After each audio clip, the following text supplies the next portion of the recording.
know that one of the trickier roads to navigate is when a board member begins to govern unethically. There could be a conflict of interest, there could be favoritism, they could be outright unethical behavior. In your experience, what would you define as something that was one of those three? Usually what we find is that the boards or the board member who does want to go against the grain or really do something that's improper, it usually comes back to bite them. And the range goes from additional storage space, or take me to the airport, or help me with my groceries. Take me to the airport. Oh, yeah, all the time. Yeah. Can the super take me to, just take a couple hours, you'll drive me to the airport. We're coming into a situation where they've been on the board forever and ever and ever, that they need to understand what they can do, what they should do. We try to give them as much information as possible so that they can make a smart decision. But we assume that they need education, and we're there to do that. If you don't have a strong agent, they can't guide that board to the proper place that they need to go, and also to clarify the fiduciary issues and the ethical issues and all of those things. And our role constantly changes because every year the rules change. The rules change, the players change, the boards change. It's like new marriages every year. Every year. It's like that. We've had situations where members would ask you if you had an environmental issue, and some board member may say to you, you know what, let's not do it that way. There's another way we could handle getting rid of this product. Maybe we could do it quiet. Let's have the staff go and clean up. We won't tell anybody. Right. And that puts the managing agent and the board and the building and the staff member in a very precarious situation. And so what do you do? At that point, I have to, as all of our contracts say, if we're ever put in a position where we have to do something illegal, we have the right to resign. We have our own reputation. Each one of us works for a firm that has a specific reputation. We have our own code of ethics in-house. And we believe if you're in our portfolio, then the code of ethics applies to the operation of your property as well. There is a board director that serves for a very long time.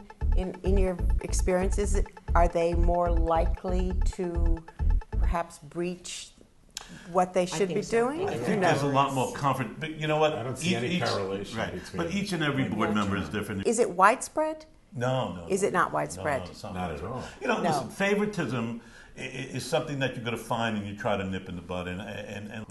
Are you obligated to go to the shareholders? Not really.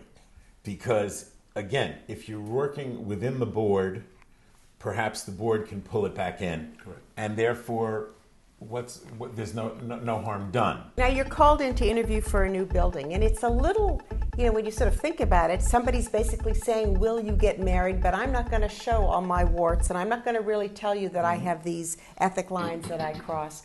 Do you find that out before? Is that of concern to you? Do you figure you'll just deal with it when you get there? You do as much investigating as you possibly can. You reach out to the other professionals in the industry that are familiar with this property, the attorneys, the accountants, the architects, the engineers, even some of the vendors, to get a sense. And when you're at the building, before you give your pitch, you walk through the building. You're talking to the staff. You're listening to what they're saying, how they're saying it. You're aware of the situation of whether they have supplies, why is that not fixed? Is it because you didn't get to it because it happened last week? Or is it because someone told you can't do blah, blah, blah, blah, blah? And so you pick up all of this stuff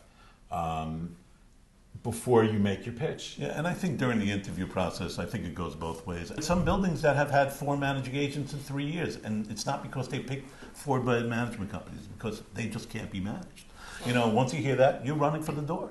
But yes and no, because I've had buildings that had a new managing agent every single year before I got there, and now I have the same building for 17 years. Correct. So, I don't know. I think that the quality of work maybe isn't where it should be. Now, if something goes on among the board and you learn about it, and I guess my question is, first, in sort of the process of unethical behavior, when is it that you tend to learn about it? Well, I guess we have a second sense about this, and all of a sudden when the hairs on the back of your neck stand up and you hear something that's doesn't sound quite right, you kind of get it in its infancy stages.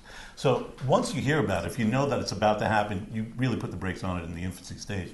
That's really what I feel our role is. Once we hear about it, we got to stop it right away, and even at the expense of losing that account. I mean, the longer you let it perpetuate, the bigger of a monster it becomes.